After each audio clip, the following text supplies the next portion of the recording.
So hello everyone, welcome to smart tutorial. आज हम लोग साइंस 2 का सेकेंड चैप्टर देखने जा रहे हैं, that is what life processes in living organisms part 1।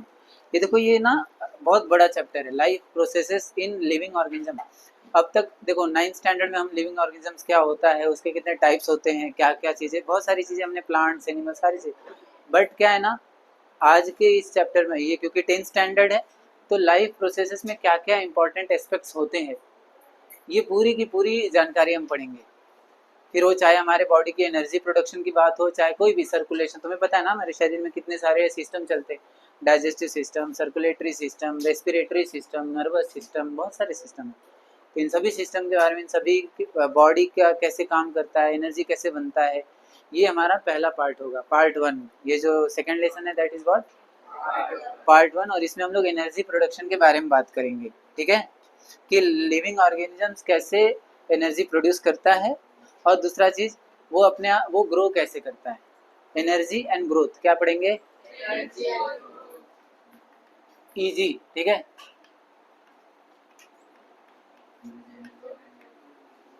Energy मतलब एनर्जी कैसे प्रोड्यूस करता है। जैसे मेरा शरीर, मैं अपने शरीर में एनर्जी कैसे बनाता हूँ, खाना खा के, है ना। तो ऐसे बाकी जीव भी खाना खाते होंगे, तो खाना तो सब खाते, खाना खा के एनर्जी मिलता है, लेकिन कौन सा खाना खा के कितना एनर्जी मिलता है, तो हम लोग को जिम वाला डाइट का लिस्ट आ जाएगा, है ना। एक अंडा खाने से इतना कैलोरी एनर्जी मिलता है, या ये खाने से इतना मिलता है, एक बादाम से इतना मिलता है ना, या मटन या चिकन खाने से इतना मिलता है, बहुत सारा लिस्ट है। तो वो जो जो भी हम एनर्जी की बात कर रहे हैं, वो सब कहाँ से मिलता है, फूड से। कहाँ से मिलता है, फूड। तो इसमें जो हमारा पार्ट 1 है ना, ये जो किसके ऊपर रहेगा, फूड के ऊपर। कि जैसे फूड में अभी पता होगा, प्रोटीन, कार्बोहाइड्रेट्स, फैट्स, है ना। हमारे शरीर के हम जो भी चीज़ खाते हैं, वो 3 कैटेगरी में होता है। या तो प्रोटीन होगा, उसके अंदर प्रोटीन होता है, कार्ब्स होते हैं मतलब कार्बोहाइड्रेट्स होते हैं, फैट्स होता है, विटामिन होते हैं, मिनरल्स होते हैं। सही बात। इन्हीं सब चीज़ों के बारे में आज हम डिटेल में पढ़ेंगे कि प्रोटीन क्या होता है, कौन कौन से हमारे शरीर के अंदर प्रोटीन है, हमारे शरीर के अंदर कौन कौन से विटामिन है, कौन से विटामिन क्या काम करते हैं, हमारे शरीर का रंग कौन से विटामिन के वजह से या कौन से प्रोटीन के वजह से, कौन सा प्रोटीन रहता है हमारे शरीर के अंदर जिससे हमारा शरीर का कलर डिसाइड होता है ना। तो ये सारी चीज़ें आज हम पूरा डेप्थ में पढ़ने वाले हैं। किसके बारे में, हमारे एनर्जी प्रोडक्शन मतलब क्या, पहला बोलो, protein, carbohydrates, fats, nutrients, vitamin, ये सब पूरा आज पढ़ेंगे। ये सब कहाँ मिलेगा तुम्हें, पेज नंबर 16। ठीक है, पेज नंबर 16 पे देखो, प्रोटीन के बारे में है, फिर कार्बोहाइड्रेट्स है, विटामिन है, ये सब पूरा है। ठीक है, और उसके पहले तक क्या है सर, इतना ये 15 तक क्या है, ये 15 है कि हम एनर्जी बनाते कैसे, हम एनर्जी बनाते कैसे। हम खाना खा तो लिए, क्या खाना खा लिया तो खाना खा के तुरंत एनर्जी बन जाती है, या एनर्जी बनता है तो किस रूप में बनता है, और वो हमारे मेरे शरीर के हर एक कोने तक वो एनर्जी पहुंचती कैसे है, क्या है इसका प्रक्रिया, मालूम है। इसके पहले कहीं पढ़ा है, इसके पहले तुमने रेस्पिरेटरी सिस्टम का पढ़ा होगा 9th स्टैंडर्ड में, रेस्पिरेटरी 9th या 8th में शायद, रेस्पिरेटरी के बारे में पढ़े थे ना। कि हम क्या करते हैं, ऑक्सीजन लेते हैं, तो क्या होता है, हार्ट उसको ऑक्सीजन से लेकर ऑक्सीजनेटेड ब्लड बनता है, और वो जाके एनर्जी देता है हर एक सेल्स को। फिर वहाँ से डीऑक्सीजनेटेड ब्लड वेन्स के थ्रू आता है, मान आर्टरी वेन्स, वेन्स के थ्रू आता है, और वो उसमें कार्बन डाइऑक्साइड होते हैं, तो वो हमारे जब हम एक्सेल करते हैं तो निकल जाता है। वापिस से वही प्रक्रिया, ऑक्सीजन गया, एनर्जी मिला, कार्बन डाइऑक्साइड निकला।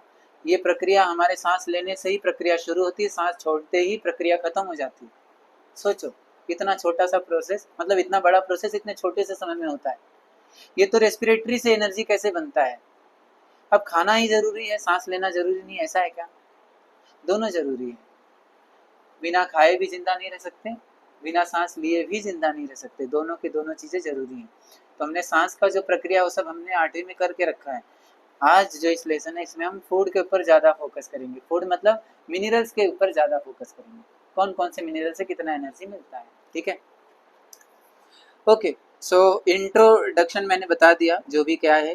तो इसको 4 पार्ट में उन्होंने डिवाइड किया कि हमारे लाइफ प्रोसेसेस कौन कौन से हैं।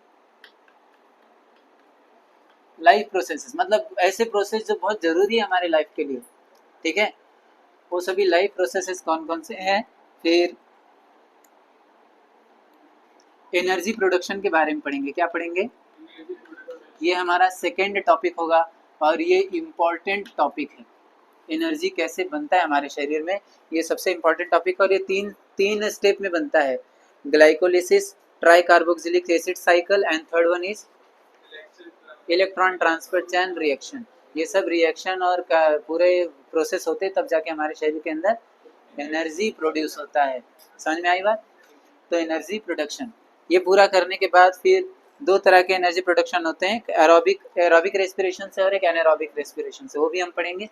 और फिर जो थर्ड टॉपिक है उसमें हम न्यूट्रिएंट्स के बारे में बात करेंगे। किसके बारे में, न्यूट्रिएंट्स मतलब proteins, carbohydrates, fats, minerals, vitamin, ये सारी चीज़ें, ये हमारा थर्ड टॉपिक होगा।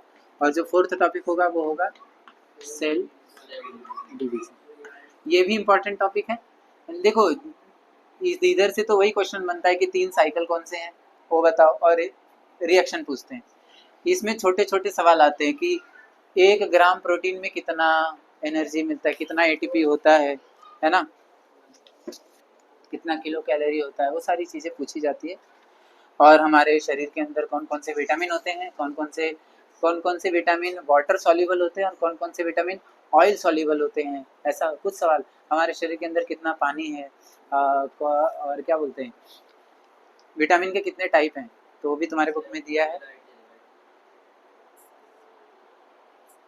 ठीक है।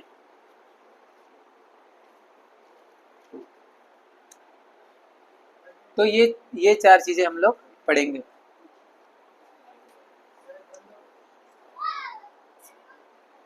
पॉज करो।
ओके, सो फर्स्ट टॉपिक जो था एरोबिक रेस्पिरेशन वो पूरी तरह से खत्म हो गया है। अब एनारोबिक रेस्पिरेशन, अब देखो एरोबिक वाले का वो जो टेबल था ना, फ्लो चार्ट, ये बना लेना सब लोग, ये बहुत ही इंपॉर्टेंट है, ठीक है। इसमें ज़्यादा कॉम्प्लेक्स नहीं, कॉम्प्लेक्सिटी इसमें थोड़ा सा है, इसमें देखते क्या है एनारोबिक वाले में। चलो, एनारोबिक रेस्पिरेशन, एनारोबिक रेस्पिरेशन करता कौन है? हम करते हैं या कोई और करता है? कौन करता है? एनारोबिक मतलब ही वो ऐसे माइक्रो ऑर्गेनिज्म, कौन? Organisms that can't live in presence of oxygen. मतलब हम लोग का कैसा है, अगर ऑक्सीजन नहीं रहेगा तो मर जाएंगे। कुछ लोग ऐसे हैं कि ऑक्सीजन रहेगा तो मर जाएंगे। सोचो, कुछ जीव ऐसे पाए जाते हैं धरती पे जिनको अगर ऑक्सीजन मिल गया मर गए। हर जगह तो कार्बन डाइऑक्साइड भी है, क्या मैं मर गया? अपना हम जो सांस लेते हैं वो तो हवा लेते हैं ना, लेकिन वो हवा में से ऑक्सीजन निकालने का काम किसका है? फेफड़े का। हम थोड़ी नाक से ही यहाँ कार्बन डाइऑक्साइड यार, ऑक्सीजन इधर, ऐसा ऐसा थोड़ी करते हो, तो अंदर होता है सब जो भी होता है। तो वैसे ही कुछ लोग होते हैं, लेकिन जैसे जहरीली, मान लो इस जैसे वो भोपाल गैस ट्रेजेडी में क्या हुआ था, जहरीली गैस आई थी, सब मर गए थे। ऐसे कुछ ऑर्गेनिज्म होते हैं, उनके लिए ऑक्सीजन जहर है, अगर ऑक्सीजन के प्रेजेंस में वो लोग आ गए मर जाएंगे। अब ऐसा है कि हर जगह ऑक्सीजन है नहीं, कुछ कुछ जगह रहते हैं जहाँ ऑक्सीजन नहीं होता है। जैसे पैक किया हुआ बहुत देर का बासी खाना है ना, उसमें क्या होता है, पूरी तरह से सारी चीजें यूज हो जाती है, गैसेस वगैरह यूज होती है ना, तो उसमें ऑक्सीजन बचता नहीं है, ठीक है। तो ऐसे जगह पे क्या हो सकते हैं, ऐसे ऑर्गेनिजम्स बन सकते हैं, ऐसे ऑर्गेनिजम्स ग्रो कर सकते हैं, ठीक है। तो occurs in organisms that cannot survive in the presence of oxygen के प्रेजेंस में ये सरवाइव नहीं कर सकते, ठीक है। इसमें क्या माइंस हाँ रहते हैं, हाँ ज्यादा डीप में जाओगे तो नहीं रहते, क्योंकि फिर उसमें वो रहता है ना गैस पाइप।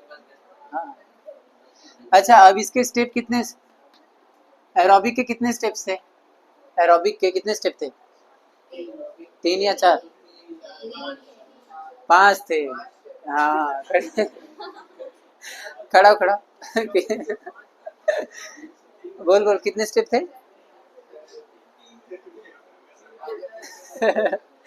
3 स्टेप थे। कौन कौन से 3 step? Glycolysis, Krebs cycle, electron chain, electron transfer chain reaction. वो 3 स्टेप में होता है, एनारोबिक सिर्फ 2 ही स्टेप में हो जाता है। कौन सा 2 स्टेप? पहला तो सेम ही स्टेप है, क्या पहला स्टेप है? ग्लाइकोलिसिस। लेकिन दूसरा पता है स्टेप कौन सा है? फर्मेंटेशन। ये तुम्हारी बुक में दिया है, मिला? अरे वहाँ नहीं, वहाँ देखो, fermented are the 2 step of the glycolysis and fermentation are the 2 step of the anaerobic respiration। तो अगर एनारोबिक रेस्पिरेशन का 2 स्टेप पूछा तो क्या है? ग्लाइकोलिसिस एंड विघटन यानी किण्वन, ये दोनों इंपॉर्टेंट है। चलो, तो ग्लाइकोलिसिस में क्या होता है? सबसे पहला क्या है?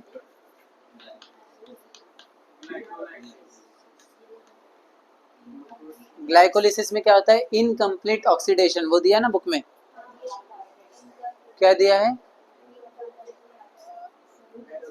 Glucose is incompletely oxidised. मतलब ग्लूकोज है ना, कंप्लीटली नहीं ऑक्सीडाइज होता, इनकम्प्लीटली हो, यानी कुछ ही ग्लूकोज ऑक्सीडाइज हो पाते। क्यों क्यों? क्योंकि ऑक्सीजन नहीं है ना, पूरी तरह से थोड़ी हो पाएंगे, बिना ऑक्सीजन के कर रहे हैं ना ये तो ये इनको पूरा सपोर्ट थोड़ी मिलेगा, इनकम्प्लीट ऑक्सीडाइज होंगे। इसकी वजह से होगा क्या? लेस एटीपी बनेगा। क्या होगा? उसमें तो भर भर के एटीपी आ रहा था, इसमें एटीपी ज्यादा नहीं है, यानी एनारोबिक रेस्पिरेशन में ज्यादा एनर्जी नहीं बनता, ये लेस एनर्जी के लिए, लेस एटीपी के लिए है, ठीक है। और इससे क्या होता है? इसमें बनता क्या है, पायरुविक एसिड बनता है, तुम्हें पता है ना। ग्लाइकोलिसिस में कौन सा एसिड बनता था, पायरुविक एसिड इज फॉर्म्ड, ठीक है। और वो आगे कन्वर्ट होता है, क्या होता है, ऑर्गेनिक एसिड में। किस में कन्वर्ट होता है, या फिर अल्कोहल, तुम उसमें दिया है, ठीक है। क्लियर, एंजाइम की मदद से। और यही क्या है, ये जो दूसरा स्टेप था ना, यही तुम्हारा था दूसरा वाला फर्मेंटेशन। क्या था ये, क्लियर हो गया दोनों स्टेप। पहला स्टेप क्या था, ग्लाइकोलिसिस, दूसरा स्टेप क्या है, फर्मेंटेशन। ग्लाइकोलिसिस में क्या होता है, नुस्ता जो ग्लूकोज है इनकम्प्लीटली ऑक्सीडाइज होता है, लेस एटीपी बनाता है। और फर्मेंटेशन में क्या होता है, जो पायरुविक एसिड, ग्लाइकोलिसिस में जो पायरुविक एसिड बना है, वो पायरुविक एसिड क्या होता है, वो पायरुविक एसिड कन्वर्ट होता है किसमें, ऑर्गेनिक एसिड में या फिर अल्कोहल में। किसके मदद से, एंजाइम की मदद से, एनिमल एंजाइम, हाँ ठीक है। अब इसके एग्जाम्पल क्या क्या हो सकते हैं, देखो तुम्हारे बुक में कौन कौन से एग्जाम्पल दिए हैं। Seeds perform anaerobic respiration if the soil is submerged under the water during the germination. देखो हम खेत के अंदर बीज होता है, बीज के ऊपर जब ऐसा खेत के ऊपर पानी डालते हैं तो पूरा पानी भर जाता है ना। अब वो कहाँ से ऑक्सीजन ले, नहीं ले सकता, नाइट्रोजन होता है सॉइल में। तो वो उस समय क्या करता है, एनारोबिक रेस्पिरेशन करता है, क्योंकि उसमें ऑक्सीजन है नहीं, तो कौन सा रेस्पिरेशन करेगा वो, एनारोबिक। यानी जर्मिनेशन के समय जो बीज रहता है, जर्मिनेट होता है ना, जर्मिनेशन के समय जो बीज रहता है, बाकी पूरे लाइफ में पेड़, मालूम है ना, पेड़ पौधे कोई भी हो एरोबिक रेस्पिरेशन ही करते हैं, लेकिन जर्मिनेशन के समय वो कौन सा रेस्पिरेशन करते हैं, एनारोबिक रेस्पिरेशन। वो भी तब जब पूरा पानी पानी भर गया हो, ठीक है। आगे सिमिलरली हमारा मसल सेल्स, क्या सर हम भी एनारोबिक रेस्पिरेशन करते हैं, हाँ हम भी करते हैं, लेकिन कब, जब हमें ऑक्सीजन की कमी पड़ जाती है। और वो भी कब, जैसे देखो तुम लोग को मालूम होगा, हम लोग एकदम होता है ना 1 जनवरी का दिन जोश में आया और अब से डेली जिम जाएगा। 1 जनवरी को ही ऐसा जोश आता है, 31 दिसंबर को औकात मालूम पड़ता है। तो 1 जनवरी को रिजोल्यूशन बनाया कि अब से मैं डेली जिम जाएगा, एकदम बॉडी शॉडी बनाएगा, एकदम हेल्दी फूड खाएगा, बाहर का कुछ भी नहीं खाएगा, जंक फूड एकदम कैंसल, सब कुछ कर दिया। और क्या हुआ फिर, पहला दिन जब गया जिम में तो इतना एक्सरसाइज किया, इतना एक्सरसाइज किया, जितना साल भर में नहीं किया था उतना एक दिन में एक्सरसाइज किया, एकदम जोश के साथ, एकदम छाती चौड़ा करके एकदम आ रहा है घर पे, एकदम हाँ आज जिम वाला बंदा हो गया है। और क्या हुआ फिर, शाम तक वैसा जकड़न आ गया शरीर में, ना वो हिल पा रहा है, ना उठ पा रहा है, ना बैठ पा रहा है, ना खा पा रहा है, ना कुछ कर पा रहा है। पूरा पैर जाम, कूल्हे जाम, हाथ जाम, सब जाम हो गया। क्यों, जरा सा भी ऐसा उठा रहा है, ओ यू ऐसा दर्द कर रहा है। क्यों हुआ ऐसा, इसका कुछ कारण है, क्योंकि वो जब एक्सरसाइज कर रहा था तो उस समय बॉडी को एनर्जी बहुत ज्यादा चाहिए। देखो जब हम वर्क करते हैं, कोई मसल के ऊपर काम करना या बहुत फिजिकल एक्टिविटी बहुत ज्यादा करते हैं, उसमें पसीना निकलता है, मालूम है ना। तो जब पसीना ज्यादा निकलता है मतलब ऑक्सीजन ज्यादा चाहिए, है ना, और एनर्जी बनाने के लिए। लेकिन कई बार क्या होता है, ऑक्सीजन ज्यादा नहीं मिल पाता, तो उस समय, या फिर ऑक्सीजन मिल भी रहा है तो बॉडी को ना और ज्यादा एनर्जी चाहिए, तो ऑक्सीजन के साथ साथ वो एरोबिक के साथ साथ एनारोबिक भी करने लगता है, ताकि दोनों से एनर्जी ले सके। और वो एनारोबिक करता कहाँ से है, वो कौन करता है, हमारा फेफड़ा नहीं करता है, क्योंकि फेफड़ा का भैया एरोबिक है, वो अपने काम से नहीं झूठ करेगा, ऐसा कि नहीं भाई मैं बदलेगा नहीं, मैं एरोबिक करता हूँ, मैं एरोबिक कर रहा हूँ। तो मसल सेल बोलता है ससुरा ये हमको देख के चाट रहा है, एकदम 5 पुशअप 10 पुशअप मार रहा है, हमारी वाट लग रही है, और तुम बोल रहा है मैं करेगा नहीं। तो मसल सेल बोलता है चल मैं करेगा, तो वो खुद क्या करता है, रेस्पिरेशन करने लगता है। लेकिन उसके द्वारा किया गया रेस्पिरेशन क्या कहलाता है, एनारोबिक रेस्पिरेशन। और क्योंकि वो सेल द्वारा हुआ है और उसमें ऑक्सीजन का यूज नहीं हुआ है, इसलिए वो एनारोबिक रेस्पिरेशन है। और इससे होता क्या है कि एक एसिड बन जाता है उस सेल में, पता है उस एसिड का नाम क्या है, लैक्टिक एसिड। कौन सी एसिड बन जाती है, और यही वो लैक्टिक एसिड है जो एसिड पूरे मसल में फैल जाती है। और ये शुरुआत में तो नहीं मालूम पड़ता, लेकिन जब थोड़ा समय होता है, शरीर ठंडा होता है, तो वो लैक्टिक एसिड जम जाता है। अब जब उसको उठाओगे तो वो लैक्टिक एसिड चरचर चरचर करेगा, एकदम पूरा ऐसा लगेगा क्या हो गया है शरीर में, पूरा दुखेगा, एकदम इधर टच करेगा दुखेगा, क्या हो गया। तो वही ये पॉइंट है कि ऐसा आपको समझ जाना चाहिए कि भाई मसल ने एकदम खतरनाक रेस्पिरेशन मारा है। कौन सा वाला? एनारोबिक। या फिर कई बार हम लोग कुछ ऐसा काम भी कर देते हैं जिसकी वजह से अगले दिन वो दुखने लगता है, शरीर का हिस्सा, वजन उठा दो ये अगले दिन दुखने लगता है, या फिर आप कुछ भी ऐसा काम करो जिसकी वजह से प्रॉब्लम होता है। तो हमारा फेफड़ा या हमारा लंग्स नहीं करता एनारोबिक, हमारे जो मस्कुलर सेल होते हैं वो करते हैं एनारोबिक। यस, तो वहीं वहां पर बुक में दिया है, अगर पढ़ोगे तो देखो क्या दिया है, our muscle cells perform anaerobic. हमारा लंग्स नहीं परफॉर्म करता, कौन करता है? Our muscle cells also perform anaerobic respiration while performing in exercise. Exercise perform करते समय ये होता है, और यही कारण है कि हम एक्सरसाइज करने के बाद टायर्ड फील करते हैं या थका हुआ महसूस करते हैं। ठीक है, तो एक क्वेश्चन यहाँ से बन के उठता है, why we feel tired after performing an exercise. तो इसका आंसर ये होना चाहिए कि while performing an exercise our muscle cells perform anaerobic respiration. Due to this anaerobic respiration, देखो उधर तो लिखा ही, सेकंड पॉइंट में वापस से लिखो, due to this anaerobic respiration lactic acid is formed and stored in the muscular cells. This lactic acid due to this lactic acid we feel tired या we feel जो भी रहेगा उसमें क्वेश्चन में जो भी दिया रहेगा, तो लैक्टिक एसिड की वजह से होता है। क्लियर हुआ? तो भैया देखो जो भी हमने एकदम इजीली बता दिया। एग्जांपल मैंने अभी दिया ना, मसल सेल किसका? ह्यूमन का। और क्या है? Micro organism. मतलब सब माइक्रो ऑर्गेनिज्म नहीं है क्या? नहीं तो तुम बोलोगे सारे माइक्रो ऑर्गेनिज्म एनारोबिक होते, नहीं, माइक्रो ऑर्गेनिज्म वो जो एनारोबिक हो, सभी नहीं होते हैं क्या, कुछ कुछ होते हैं। और कुछ एग्जांपल है? बस हाँ, और सीड्स का था ना, सीड्स कौन से टाइम पे? जर्मिनेशन के टाइम। पूरी तरह से क्लियर हो गया? So finally we have completed our second part. देखो मैंने इस लेसन के 4 पार्ट बताए थे। पहला पार्ट क्या था? Life processes. सेकंड पार्ट था एनर्जी प्रोडक्शन। हमारा एनर्जी प्रोडक्शन पूरी तरह से कंप्लीट हो गया, जिसमें हमने 2 टाइप के रेस्पिरेशन किए। पहला है एनारोबिक, एरोबिक, दूसरा है एनारोबिक। एनारोबिक में 3 प्रोसेस होते हैं, 3 स्टेप होते हैं, ग्लाइकोलिसिस, क्रेब्स साइकिल और ईसीटी, इलेक्ट्रॉन चैन। और जो अपना एनारोबिक होता है उसमें सिर्फ 2 ही होता है, ग्लाइकोलिसिस, फर्मेंटेशन। इन दोनों का टेबल तुम्हें बुक में दिया है, पेज नंबर 15 दिख रहा है। ये वाला है एरोबिक का और ये वाला है एनारोबिक। देखो ग्लूकोज है, ग्लूकोज ग्लाइकोलिसिस हो रहा है, पायरिक एसिड बन रहा है, दोनों से फर्मेंटेशन हो रहा है। ये भी तीनों का फर्मेंटेशन हो गया। तीनों फर्मेंटेशन हुए तो ये अल्कोहल बना, ये लैक्टिक एसिड बना, और ये अलग अलग प्रोडक्ट बना, जैसे विटामिन बन गया, विनेगर बन गया, जो भी। अगर वो यीस्ट है, यीस्ट यूनिसेलुलर ऑर्गेनिज्म, अगर वो यीस्ट है तो वो फर्मेंटेशन करके अल्कोहल बनाता है, ना कि लैक्टिक एसिड। लैक्टिक एसिड कौन बनाएगा? हम लोग। जैसे मसल सेल, हमारा मसल सेल है ना, तो मसल सेल अल्कोहल नहीं बना सकता, नहीं तो एक्सरसाइज करने के बाद नशे में आ जाएगा पूरे बॉडी में अल्कोहल फैल गया ऐसा नहीं होता है। हमारा मसल सेल है तो हमारा मसल सेल लैक्टिक एसिड बनाएगा, और यीस्ट है तो यीस्ट अल्कोहल बनाएगा। समझ में आई बात? तो अलग अलग कैटेगरी है सबका, ऐसा नहीं कोई किधर भी जाके बना रहा है। और जो वेरियस माइक्रोब्स हैं, ये जो हमने माइक्रो ऑर्गेनिज्म देखे, ये सब क्या बनाते हैं? ये सब बनाते हैं विटामिन या विनेगर। ठीक है, तो यहाँ पर हमारा पूरा रेस्पिरेशन का पार्ट खत्म हो गया। चलो